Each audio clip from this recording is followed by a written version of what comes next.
Sa puso ng ating komunidad, may isang leader na hindi lang nag-uutos, kundi nakikisalamuha. Isang leader na hindi lang nangangako, kundi nagtatrabaho. Siya ang ating kapitan, si Kapitan Kiko Del Mundo. Mula sa paglabas ng araw, makikita mo na si Kapitan Kiko, hindi siya desk captain. Siya ay nasa kalsada, nakikinig, umaaksyon, ang bawat problema, gaano man kaliit, ay kanyang pinupuntahan, dahil naniniwala siyang ang serbisyo ay nasa tao, hindi lang sa tanggapan. Sa ilalim ng kanyang pamumuno, naging prioridad ang kapakanan ng bawat mamamayan ng Barangay Tatalon. Sa infrastruktura, maayos na kalsada at drainage system. Kalusugan, mga libreng medical at dental mission na umaabot hanggang sa dulong sulok ng barangay.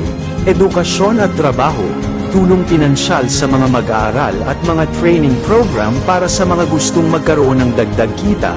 Pagkakataon ng hatid, hindi lamang ayuda. Kaayusan at kapayapaan, sa tulong ng ating mga tanod at sa aktibong pakikilahok ng mga residente, mas ligtas at mas organisado ang ating pamayanan.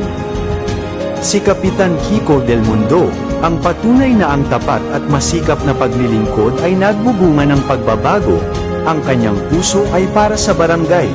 Ang kanyang panahon ay laan sa taong bayan.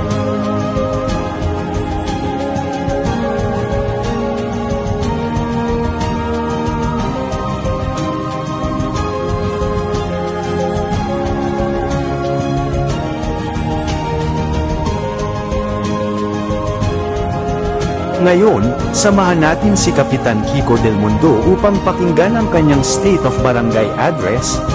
Saksihan ang mga nagawa. Tingnan ang mga planong nakahanda.